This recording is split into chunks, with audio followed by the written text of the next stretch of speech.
Hello everyone, my name is Shubham and here we are in the another episode of our current affairs series. Yes, so पिछला हफ्ता काफ़ी positive and negative news से भरा हुआ था. Hamas के जो लीडर थे उनका ईरान में डेथ हुआ. फिर उसके बाद कमला हैरिस, डोनाल्ड ट्रंप ये प्रेसिडेंशियल इलेक्शन में फॉरवर्ड जा रहे हैं. फिर इंडिया में कुछ negative news I. For example जो ओल्ड राजेंद्र नगर है जिसे यूपीएससी कोचिंग का हब माना जाता है, वहाँ पे 4 स्टूडेंट की डेथ हुई. 1 वॉज इलेक्ट्रोक्यूटेड एंड अदर 3 बेचारे दुर्घटनावश जो है क्या हुए, डूब गए. फिर उसके बाद सीरीज ऑफ इवेंट चला, some political, some genuine concern, some administrative. We are not going to talk about it, या लाइक लेट इट बी. पहले चीज़ों को क्लियरिटी आने दो, किसकी गलती थी, एमसीडी की थी, उसके बाद अपन बात करेंगे. फिर एक और बुरी न्यूज़ आई साउथ से. वायनाड में लैंडस्लाइड के through, when I am recording in this particular day, मैंने जो लास्ट न्यूज़ पढ़ी थी बीबीसी की, that was 198 people lost their life. इनमें से बहुत सारे बच्चे थे, बहुत सारी महिलाएं थी, बहुत सारे पुरुष थे. So let's hope for the best कि जिस टाइप के 2 ये इवेंट हुए हैं, they are kind of disasters, right. And like हमारी गवर्नमेंट एंड दुनिया भर की गवर्नमेंट इसको कंसर्न में लेके और इसको क्या करे, इस पे काम करना शुरू करें, राइट, जिससे हम आगे चल के ऐसी दुर्घटनाएं ना देखें. I mean if you are seeing 23-24 year old a youth, right, dying and he was preparing for UPSC, like most probably you are losing one good IAS, right, from this country. So let's hope for the best कि ऐसी घटनाएं वापस ना हो, and we should learn from this, and we should never do politics on any kind of this kind of unfortunate event, क्योंकि कहीं ना कहीं हर एक जान जो है वो कीमती होती है. So before we start, let's hope for the best कि फ्यूचर में हम ऐसे इवेंट ना देखें, हम अपनी गलतियों से सीखें. एंड अब हम आते हैं अपने करंट अफेयर सीरीज में. So what exactly are we are going to cover, right. The thing is कि we are going to cover, yes, the Quad foreign meeting, minister meeting. इस बारी के करंट अफेयर्स में हमने एक नए टाइप का टॉपिक लिया है, that is international report and international indices. ये तो मीटिंग हो गई एक ऑर्गेनाइजेशन की जिसका नाम क्या है आपका Quad, right. And the thing is कि this is one of the particular organization which is very important when it comes to India's diplomatic aspect and especially against अपने पड़ोसी, प्यारे पड़ोसी देश चाइना के लिए. So what exactly happened? Japan में जुलाई 29 को जो है क्वाड ग्रुप में आपको मेनली 4 कंट्रीज देखने को मिलती हैं, which is USA, India, Japan and Australia. So इन चारों के जो फॉरेन मिनिस्टर्स थे ये आपस में बैठे and they discussed some of the issues जो इस टाइम पे करंटली इंडो पैसिफिक रीजन में देखने को मिल रहा है. So this is the photograph. Our beloved foreign minister doctor S Jaishankar is there. फिर उनके बगल में जो कानिकावा योको हैं वो हैं. फिर आपके पास देखने को मिलेगा Antony Blinken's and then you are going to see Penny Wong, right. So they all are part of this particular क्या कहना चाहिए meeting. And this meeting was very important क्योंकि अभी के टाइम पे आपको भी पता है कि जो चाइनीज एग्रेशन है वो इंडो पैसिफिक रीजन में किस तरीके से है. And we want a peaceful world, right. ये ऐसा नहीं कि हमने ग्रुप बना के चाइना के अगेंस्ट ऐसे अपन खड़े हो गए कि नहीं भाई तू तो आगे बढ़ेगा ही नहीं. No, this is one of the particular platform जहां पे हम चाहते हैं कि जो म्यूचुअल कोऑपरेशन है, whether that is economical, whether that is security concern और समथिंग, ये प्रॉपर रहे. इसमें हम ये नहीं चाहते किसी कंट्री के फंडामेंटल राइट्स या किसी कंट्री के जो इंटरनेशनल राइट्स हैं, whether that is sea laws और समथिंग, वो कॉम्प्रोमाइज हों. सो ये इस तरीके से बनाया गया ग्रुप है. इसके बारे में हम पढ़ेंगे. थोड़ा सा पहले अपन देख लेते हैं किसके बारे में. सो द थिंग इज कि अब हम बात कर लेते हैं कि क्या हुआ, है ना. जब हम इंडो पैसिफिक रीजन की बात करते हैं तो कुछ बेसिक जो पर्टिकुलर अपने पास वो होते हैं, क्या कहना चाहिए, डिस्कशन पॉइंट होते हैं. उसमें पहला होता है भाई साहब साउथ चाइना सी. क्या होता है? साउथ चाइना सी. फिर दूसरा होता है, अच्छा इसमें चाइनीज एग्रेशन, है ना. चाइना जो है कहता है कि हिस्टोरिकली साउथ चाइना सी हमारा था, सो यस हम लेके रहेंगे, right. But we are having United Nation convention on the sea laws and other thing जो एक सेट बाउंड्री करती हैं एक्सक्लूसिव इकोनॉमिक जोन की, एक्सप्लॉयटेशन जोन की. तो we are against this kind of aggression. So next one is North Korea. Yes, अपना एक particular Asian country है जो कि काफ़ी अच्छे से क्या कहना चाहिए, इंटरनेट में वायरल रहता है ना. या you get tons of information regarding North Korea. I am not going to talk about it, internet में क्या क्या फैला हुआ है. But yes, the kind of the thing is कि when you are having a democratic country और जब आपके पास न्यूक्लियर वेपन होते हैं तो वो थोड़ा सा क्या होता है, बेहतर ऑप्शन होता है क्योंकि गवर्नमेंट के पास प्रेशर होता है. But when you are having single party system और आपके या डिक्टेटरशिप हो और आपके पास न्यूक्लियर वेपन हो तो थोड़ा सा प्रॉब्लम होता है. तो येस, नॉर्थ कोरिया और उसका जो न्यूक्लियर प्रोग्राम है, राइट, ये एक डिस्कशन ऑफ कंसर्न रहता है. अच्छा, ये सिर्फ क्वाड की बात नहीं है. This is not only about quad. If we are going to get ASEAN, if we are going to study Quad, if we are going to study any of the Japanese or South Korean concern, we are going to have this particular point, right? क्योंकि कहीं ना कहीं ये problem होता है. The third thing is about the international security, right? And उसके parallel जो भी पर्टिकुलर म्यूचुअल कोऑपरेशन चाहते हो आप, ये कुछ मेजर पॉइंट ऑफ डिस्कशन होते हैं जब भी इस टाइप की कोई मीटिंग होती है, right. So the thing is कि they started with certain frank discussion about the Indo Pacific region, how we can make it like more safe, and they call it FOIP और free and open Indo Pacific. ये वो reason जहाँ पे सभी के लिए equal opportunities हो, सभी के लिए इक्वल अथॉरिटी अवेलेबल हो, सभी अपने रिसोर्सेज को क्या करें, प्रॉपरली एक्सप्लॉइट कर पाए. The next one is the importance of international laws. तो अगर वो सी लॉज हो या मैरीटाइम बॉर्डर हो या साउथ चाइना सी हो या जो भी पर्टिकुलर दूसरी अपने पास एक्सप्लॉइटेशन इश्यूज हों कि भैया आप ओशन से रिसोर्सेज कंज्यूम करना चाहते हो, फिशरीज हैं, राइट, माइनिंग है, दूसरी चीज़ें, तो उसमें इंटरनेशनल सी लॉज जो हैं उनको प्रॉपरली क्या किया जाए, इम्प्लीमेंट किया जाए. कोई ऐसी कंट्री ना हो, राइट, जो अपने वेपन या अपने डिफेंस पावर के दम पे बाकी कंट्रीज के जो राइट्स हैं उस रीजन में वो कॉम्प्रोमाइज करे या उसको एक्सप्लॉइट करे, right. The next one is ASEAN, right, yes, Association of South East Asian nation.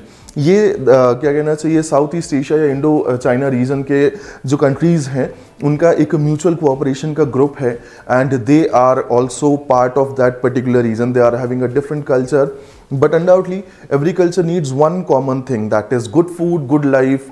तो वो चाहते हैं कि हम इनके साथ भी म्यूचुअल कोऑपरेशन जो है वो बढ़ाएं.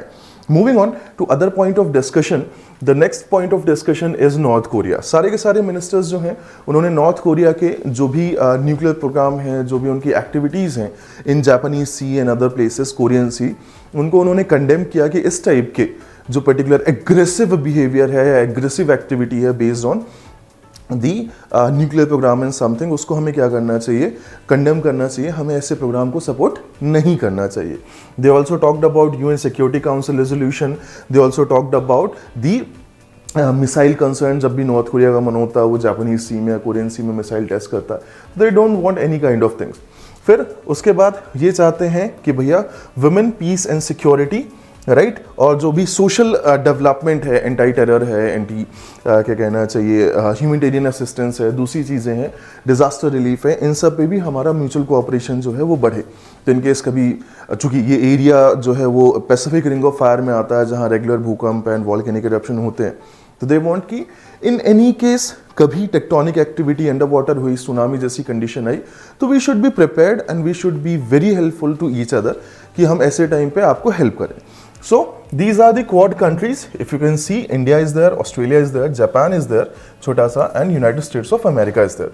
So ये जो है इंडो पैसिफिक के 4 सबसे स्ट्रॉन्ग इकोनॉमीज, 4 सबसे स्ट्रॉन्ग क्या कहना चाहिए, डिफेंस पावर्स भी हैं. अगर हम चाइना को एक्सक्लूड कर दें तो ये मिलके बनाते हैं क्वाड. थोड़ा सा आप क्वाड की हिस्ट्री जो है उस पर जाते हैं, राइट. सो क्वाड्रिलेटरल सिक्योरिटी डायलॉग, QSD और क्वाड, है ना. प्लीज कार्टून पे ज्यादा वो नहीं करेंगे. टेक्निकली देखो, बता दूं मैं तुम्हें, ये बनाया ही गया था चाइनीज एग्रेशन के अगेंस्ट, ठीक है, तो इसको ज्यादा दिल पे नहीं लेंगे. But more over from last 10-15 years जब से इसका इवोल्यूशन स्टार्ट हुआ है, तब से ये म्यूचुअल कोऑपरेशन का ऑर्गेनाइजेशन ज्यादा दिखता है, ठीक है. तो आपको ये लगेगा जरूर कि हमने चाइना के अगेंस्ट एक ग्रुप बनाया, but that's not like this. हाँ, one of the motive objective is same कि भाई साहब जो चाइनीज एग्रेशन है, whether that is South China Sea और एनी अदर प्लेस, हम उसको कंडेम करें, उसको रोकने की कोशिश करें, ठीक है. सो क्वाड और quadrilateral security dialogue, right, it's a strategy security dialogue between Australia, India, Japan and the United States. Right ये आपने उसमें रेगुलरली कभी स्टेट हेड की मीटिंग होगी, कभी फॉरेन मिनिस्टर्स की होगी, कभी किसी की होगी, and they want mutual cooperation and peace in the Indo Pacific region. Moving on, the dialogue was initiated in 2007 when Japanese Prime Minister Shinzo Abe was there. उन्होंने बोला कि we should have a mutual cooperation group जो Indo Pacific में peaceful and democratic values को क्या करे, बढ़ावा दे, ना कि एग्रेसिव इकोनॉमिक पॉलिसी या फॉरेन पॉलिसी को बढ़ावा दे. Later on our former prime minister doctor Manmohan Singh, उन्होंने भी इस पर्टिकुलर प्रपोजल को क्या कहना चाहिए समझा, उसकी इंपॉर्टेंस समझी और फिर उन्होंने भी इसका सपोर्ट किया. अल्टीमेटली आगे चल के जो 2008-9 का टाइम था, उस टाइम पे आते आते हमने प्रॉपर इसको रिकॉग्नाइज कर लिया और क्वाड या क्वाड्रिलेटरल सिक्योरिटी डायलॉग स्टैब्लिश हुआ. See this is not only for security dialogue और डिस्कशन. हमने सीधे सीधे कहना चाहिए कि जो भी पर्टिकुलर मिलिट्री एक्सरसाइजेस हैं, जो भी नेवल एक्सरसाइजेस हैं, इनको भी बढ़ावा दिया जिससे हमारा म्यूचुअल सिक्योरिटी कोऑपरेशन जो है वो भी बढ़े. सम पीपल जो हैं, कुछ लोग, मैंने बोला ना कि चाइनीज एग्रेशन के अगेंस्ट मानते हैं, बट ये वन ऑफ द ऑब्जेक्टिव है. The main objective is to create mutual security and mutual cooperation between the countries in the Indo Pacific region. तो ये रहा अपना क्वाड, जिसकी अभी फॉरेन मिनिस्ट्रियल मीटिंग जो है करेंटली जापान में कंक्लूड हुई है. आगे बढ़ते हैं और आगे बढ़ के अपन जाते हैं एक नए टाइप की करंट अफेयर्स में, that is index and reports. Yes, reports and indices जब हम बात करते हैं इनकी, तो reports and indices becomes very important क्या कहना चाहिए part of our current affairs. क्यों? क्योंकि ये डिटेल रिसर्च स्टडीज होती हैं जो हमें किसी एक टॉपिक के बारे में, किसी एक मुद्दे के बारे में अच्छे से बताती हैं. For example United Nation development programme की human development index, reporters without borders की press freedom index, global gender gap index, happiness index, hunger index वगैरह वगैरह. तो ये जो रिपोर्ट्स होती हैं ये रेगुलरली चाहती हैं कि हम उन मुद्दों पे, उन पर्टिकुलर पॉइंट्स पे काम करें जो हमारे लिए कंसर्न में आती हैं. कि मान लो ग्लोबल हंगर इंडेक्स की बात हो रही है, तो अगर इंडिया की रैंकिंग कम हुई है तो India should work on this कि हम किस तरीके से न्यूट्रिशन फूड जो है अपनी पब्लिक को प्रॉपरली अवेल करा पाए. Right, for now we are talking about Gen AI innovation index. India जो है AI इनोवेशन के मामले में दुनिया में 5वीं सबसे आगे की कंट्री है. यस, मजे की बात यह है कि भाई साहब ब्रिटेन, जर्मनी जैसी कंट्रीज जिनको पेटेंट के लिए, टेक्निकल एडवांसमेंट के लिए, टेक्नोलॉजिकल एवोल्यूशन के लिए जाना जाता है, हमने इस बार में, इस साल के रिपोर्ट में उनको पीछे छोड़ दिया है. Yes, good news. राइट, आगे बढ़ते हैं. So India has filed total 1350 patent around the buzzing technologies from 2014 to 2023, ranking the 5th after China. सबसे ज्यादा चाइना में हुआ 38,000 plus, US 6,200 plus, Republic of Korea, that is we are talking about South Korea, 4,000 plus, and Japan that is 3,409. So in 4 countries के बाद 5th rank पे हमारा है. हमने 1350 पेटेंट जो हैं डिफरेंट टेक्नोलॉजीज के क्या किए हैं, रजिस्टर किए हैं. इस तरीके से जो हम AI इनोवेशन है एंड अदर इनोवेशन है उसमें 5th लार्जेस्ट कंट्री या 5th मोस्ट रिकॉग्नाइज कंट्री कह सकते हैं. ठीक है, moving on to other some information. Again ठीक वही बात हो रही है कि भैया यूके को और जर्मनी को पेटेंट के मामले में हमने क्या किया, पीछे कर दिया. टॉकिंग अबाउट चाइनीज कंपनीज, तो टेंसेंट है, पिंग एंड है इंश्योरेंस और अदर पर्टिकुलर कंपनीज है जिन्होंने सबसे ज़्यादा पेटेंट कराए हुए हैं.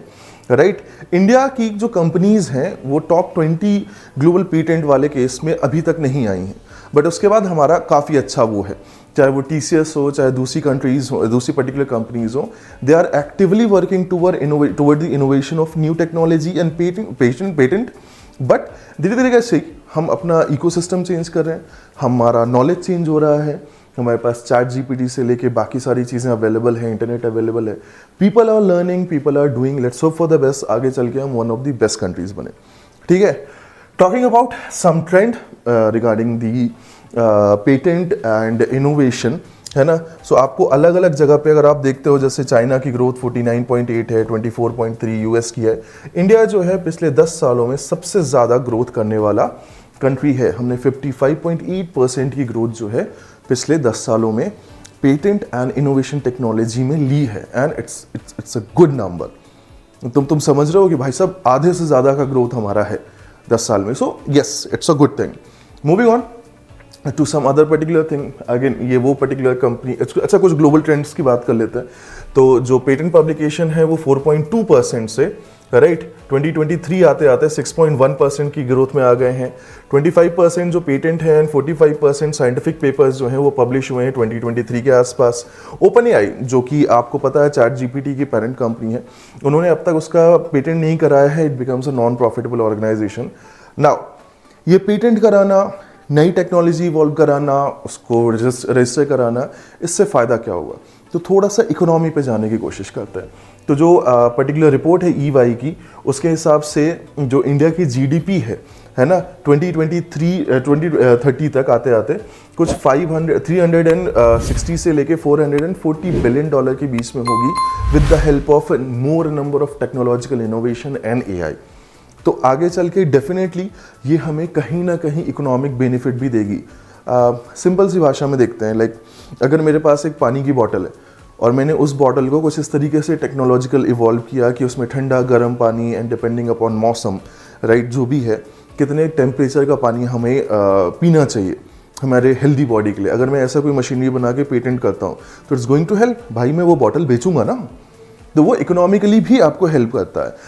आगे बात करें अगर ministry of information technology and electronics की, तो उन्होंने ग्लोबल एआई इंडिया समिट जो है 2024 में लॉन्च की, और उन्होंने एम्फेसाइज किया कि आगे चल के हम advance technology, AI innovation, technical innovation, इन सबको क्या करेंगे, फंडिंग देंगे, बेहतर तरीके से हम उसे इवॉल्व करने की कोशिश करेंगे। So it's not just like the companies, government of India is also putting efforts and finances to make sure कि आगे चल के हमें इकोनॉमी में काफ़ी बेनिफिट हो।